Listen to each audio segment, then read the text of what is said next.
Bienvenue à vous mes amis Scorpions pour votre tirage sentimental relationnel de ce mois de mai 2024. Allons regarder ensemble qu'est-ce que le tarot cosmique a à vous révéler comme message. Ne prenez bien sûr que ce qui résonne en vous et le reste vous laissez. Allez, pour nos amis Scorpions, mai 2024, sentimental relationnel.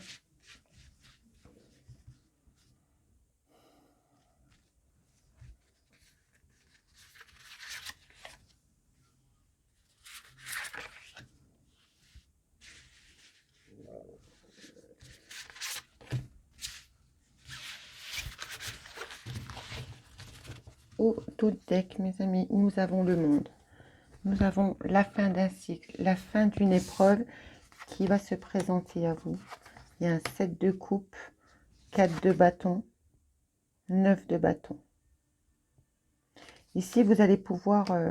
9 de bâton, je vous dis pas, la carte là, elle est très jolie, mais dans le tarot de Marseille, elle est quand même un peu plus moche. Le bonhomme, il est tout abîmé, hein. C'est le bâton qui le tient. Mais là, il y a un équilibre. Il y a un équilibre qui est donné. Il va falloir vous faire confiance. Vous avez peut-être peur, il y a un choix à faire qui vous demande de sortir de l'illusion. Parce que le choix que vous allez faire, c'est pour donner c'est pour de bonnes fondations. C'est pour de la joie. Regardez, hein, ces pêches, ces pommes, ces raisins, même les abricots ressemblent à des cœurs. On veut ce lien, il n'y aura pas d'erreur ici. Le choix que vous allez faire, tel qu'il soit, hein, parce que je ne sais pas de quel choix on me parle ici, à part que c'est dans le relationnel, ce choix sera bon, il n'y aura pas d'erreur. Vous serez guidé pour choisir cette coupe. 9 de bâton, on arrive vraiment au bout de quelque chose, d'une épreuve qui a été longue, qui a été douloureuse, d'un cheminement qui a été très très long. On peut nous parler d'un cycle de 12 ans avec le monde, hein. D'un cycle jupitérien. 4 de denier. Vous avez peur de vous retrouver encore dans la frustration. Et pourtant, on vous dit que non. Non.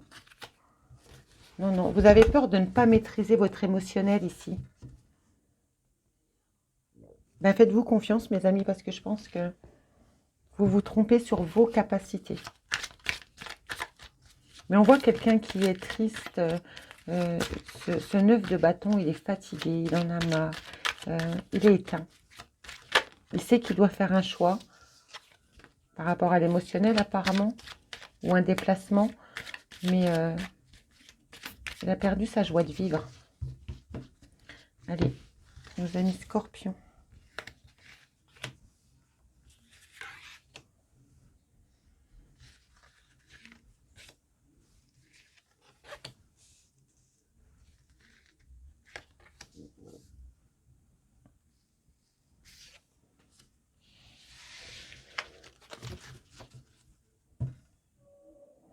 Il y a un changement qui va se présenter dans votre vie. Vous allez recevoir des nouvelles.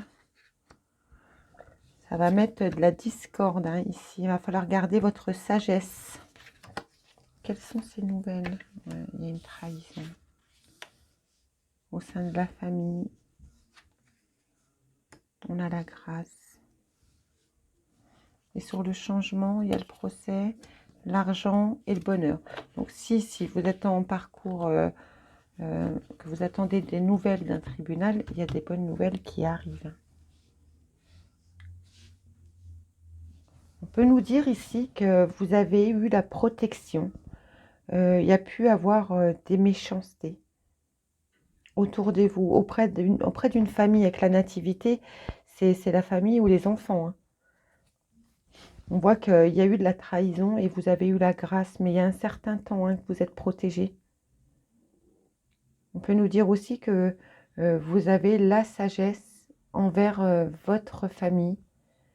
Il y a de bonnes opportunités qui arrivent ici, mais que vous allez sûrement recevoir des nouvelles d'une trahison qui va apporter un changement, qui va mettre des discordes ici au sein de la famille.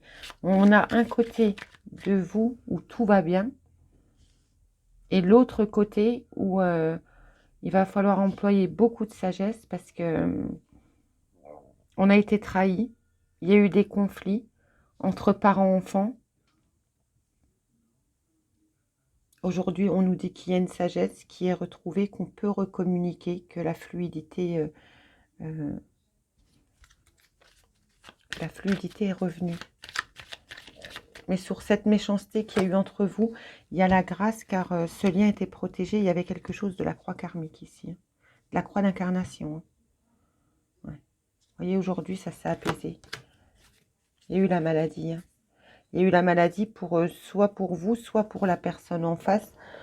Vous, ça a pu être émotionnel et que la personne en face, ça a été du physique. On vous invite vraiment ici à dépasser ça. Allez, on va regarder tout de suite avec l'améthyste love. Allez, quelques cartes de l'améthyste love pour vous, mes amis scorpions. Qu'est-ce qu'on peut vous dire sur ce mois de mai 2024, sentimental et relationnel?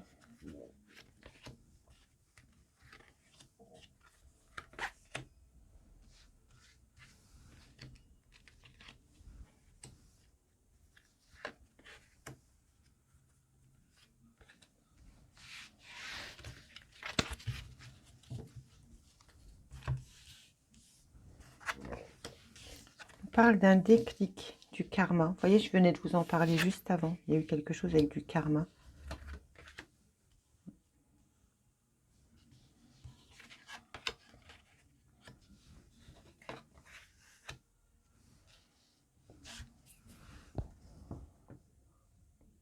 Ici, on a un déclic. Il y a eu du karma avec une personne.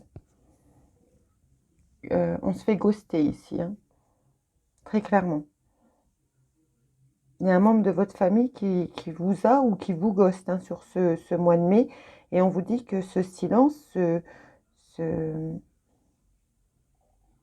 gaspère, j'ai envie de vous dire, hein, vous fait travailler votre karma. Ça vous a...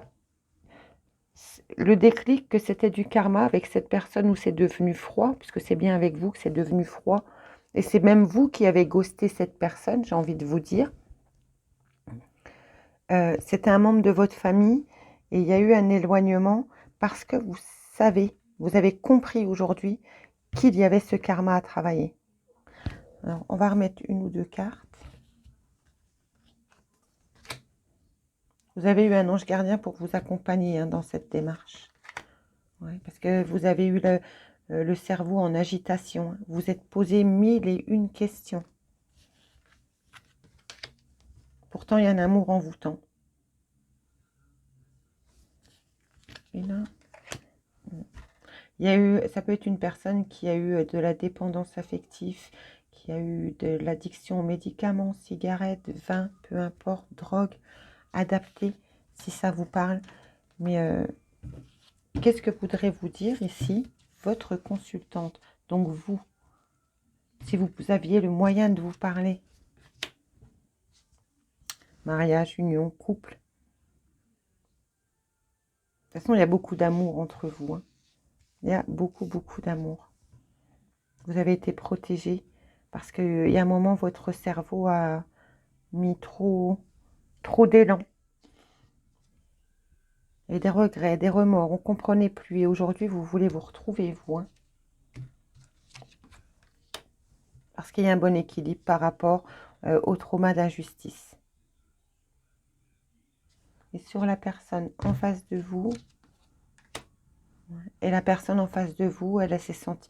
Alors vous avez trouvé ce que vous avez vécu ensemble, vous l'avez trouvé injuste, mais à l'époque, parce que c'est passé, on vous dit que là, l'équilibre est revenu, et la personne en face de vous, elle a dû traiter la blessure de trahison. Elle s'est sentie trahie par sa famille. Allez, on continue, mes amis. J'espère que tous ces messages vous seront parlants. En tout cas, n'hésitez pas à me laisser en commentaire si vous souhaitez une guidance privée. vous trouvez tout dans le descriptif ci-dessous.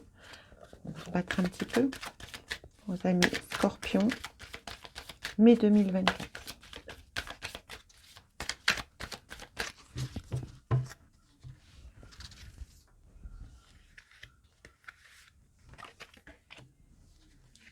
Faire attention à un coup de foudre. Oh là là, mais qu'est-ce que c'est de ça? Je sais pas, je crois qu'il y a un autre signe qui a sorti, mais pas dans le même ordre tout à l'heure. Ici, vous en avez qui sont dans l'hésitation. J'y vais pas. Ça rejoint un petit peu l'améthyste love hein, que nous avions là. Allez, on va recouvrir tout de suite la prudence hein, avant de remettre d'autres cartes. On se sent fragile encore pour certains dans la sphère sentimentale. Vous vous sentez encore fragile, vous pouvez vous libérer hein, de ce passé. Vous avez été dans l'illusion à un moment, certes, mais vous avez fait un travail, vous vous en êtes sorti. Et là, on voit qu'il y a quelqu'un qui arrive. Cupidon vous envoie quelqu'un. Et vous prenez conscience hein, que la personne ne vous laisse pas indifférente, ni l'un ni l'autre. Mais vous êtes fragile, vous vous dites. Est-ce que je suis prête? Est-ce que j'y suis pas? Est-ce que j'ai envie de retrouver au moins quelqu'un? Ça, c'est ce 9 de bâton hein, qui vous met en burn-out. Hein. Allez, les amis Scorpions. Hop. On vous parle d'une âme spirituelle. On vous dit que votre âme sœur, elle n'est pas prête. Et on vous dit feu vert sur la rupture. Au deck, on a une fusion des sentiments.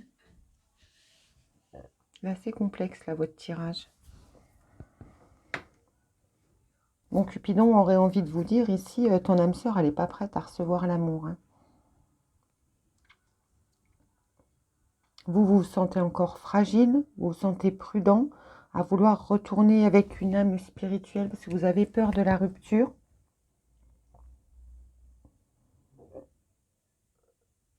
Il y a de la fragilité ici dans ce tirage. Hein.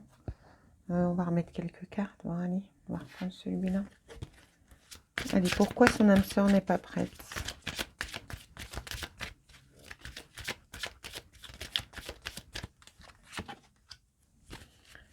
Des répétitions de schémas. Sur la rupture, on vous dit oui. Rupture de fusion de sentiments avec une âme spirituelle. Et vous en recevez des signes actuellement. On vous dit éloigne-toi.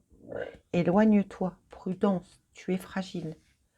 Il y a des répétitions de schémas ici. Hein.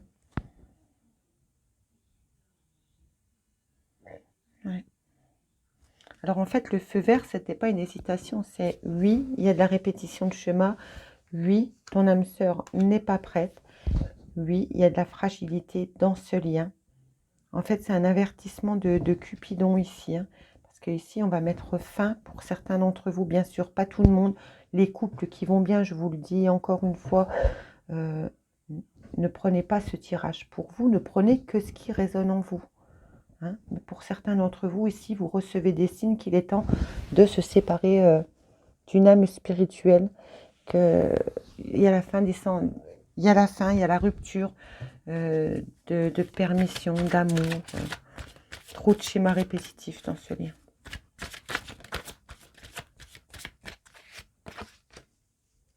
Retrouvez votre côté espiègle, carrière et finances. Pour certains d'entre vous, vous pouvez avoir des relations karmiques qui reviennent dans votre vie car vous êtes en train de travailler sur votre matière à la finance, à la carrière. Qu'est-ce qui est plus important? Le sentiment. On vous dit de retrouver un petit peu de joie aussi dans ce domaine. Mais vous connaissez déjà votre âme sœur ici. Hein. Pas l'âme spirituelle, l'âme sœur. Voilà mes amis, les messages qui pouvaient vous être transmis. Donc si vous êtes trop fragile concernant un lien sentimental, familial, tel qu'il soit, prenez le temps, vous en recevez des signes. Ce lien ici, il est très fragile. Il y a des schémas répétitifs et on vous dit chez la personne qui est en face de vous, hein, il y a des schémas qui sont répétitifs. Donc faites attention. C'est encore un peu chaud sur le feu. Si vous souhaitez approfondir, vous pouvez me contacter. Vous trouverez tout dans le descriptif ci-dessous. On se retrouve prochainement pour de nouvelles vidéos. N'oubliez pas de vous abonner. C'est vous qui faites vivre cette chaîne par rapport aux algorithmes YouTube. Plus on s'abonne, plus vous m'aidez à avancer pour vous transmettre tous ces beaux messages, même si parfois ils sont un peu tristes. Mais il est bon de savoir les entendre et de les réceptionner. Allez, à bientôt les amis.